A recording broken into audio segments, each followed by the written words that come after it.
All right. So week 7 here for Theology and Culture.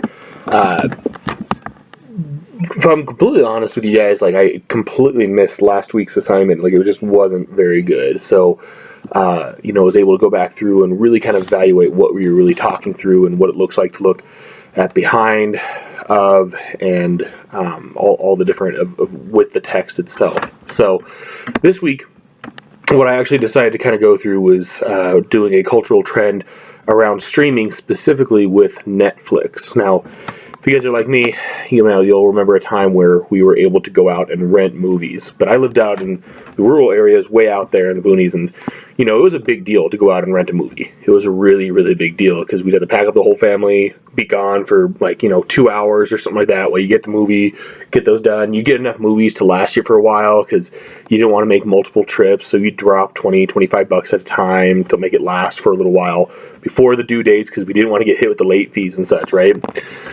Well, now you fast forward now, you can't find a place like that. You can maybe find a kiosk that'll have it, inside of a grocery store. But outside of that, everything's streamed now. And that's thanks to Netflix. I mean, Netflix has, everything that people have been essentially focused around as far as, entertainment.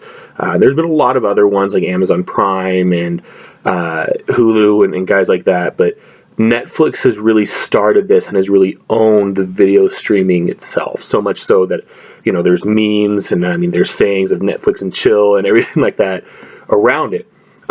So when we evaluate the world of the text or the culture, right, the cultural trend, Netflix streaming capabilities, was started initially with just DVD rental. Now, there's a bunch of different rumors on how that kind of got started, and some say that it came about because the CEO, he got charged a $40 fee for a late movie one time. That completely made him furious, that something had to change. One of the other CEOs said that, really what kind of sparked this up was we wanted to be the Amazon of something. We didn't know what, so we wanted to test something that was durable. So we sent a CD. We found out the CD made its way through, so we found out okay, and people were willing to pay to rent and own DVDs. So they were all right, this is our service. And it really started off, and these guys in 1997 is when they initially first launched. And as it continued to grow, Netflix took on several other competitors around themselves. The biggest one would be Blockbuster, who Blockbuster actually in 2000, Netflix approached them about a partnership, and Blockbuster actually laughed at them and said, "No, get out of here. There's no way you guys are, that we're ever going to entertain something like this." So, in 2005, they began to talk about the idea of streaming, of video streaming. And in 2007, they actually introduced video streaming. And this took complete control and completely took over the DVD marketplace. Shortly after that, within no time, Netflix became the industry leaders. Blockbuster went bankrupt in 2010. They shut their doors in 2013. And it's been a story that if you work anywhere in technology and talking about innovation, I've heard the pitch at Salesforce, I've heard it at Intuit, I've heard it at Autodesk. They always use this illustration of a company that couldn't innovate fast enough. And so it's dramatically impacted our culture quite a bit with Netflix and what it's been able to innovate to. But they didn't stop there. In 2013, Netflix did something that was different. No other streaming company had done this yet, where they created their own show, House of Cards. And from that, this has continued to spark something new, a new trend that they're essentially setting where they're creating their own series. And right now they have nearly 700 original movie series. And this is going to impact the movie industry quite a bit because movies are becoming less and less profitable. It's harder and harder to get people to go to the movies. It's harder and harder to get things going inside of the movie theaters and create good content. And, people they're not even sure what makes a movie successful and what doesn't. And so Netflix is doing it in a way that is very profitable. They pay a lot of men, and they're able to get this really kind of growing where, Netflix has actually won Emmys, They've got 112 nominations and 9 winners of Emmys. They've also got 14 Oscar nominations and 2 Oscar wins. Things you wouldn't normally think about for a streaming company. But they recently took out like $4 million in new debt to launch their new movie production.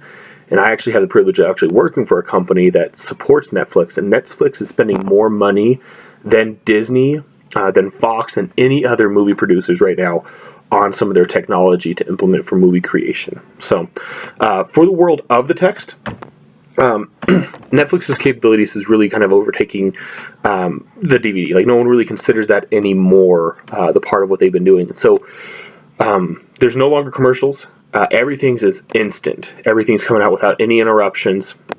And then there's the ease of access.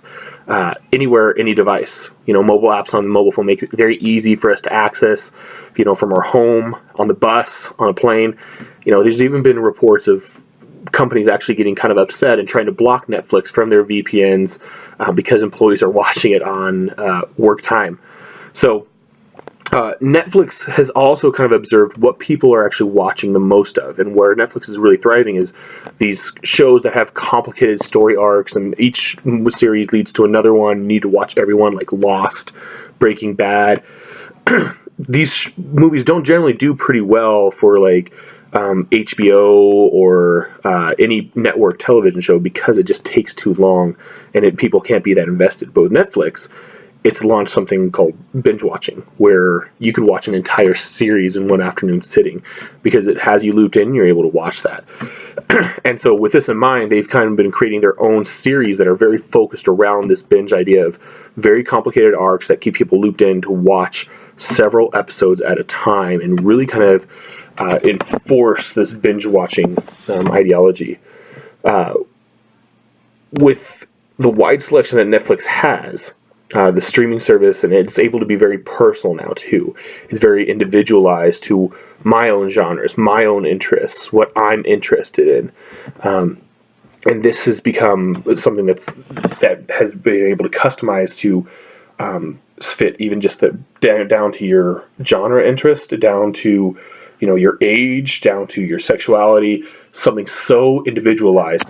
This is very different from what TV was. TV was a very social thing, but now it's becoming very individualized.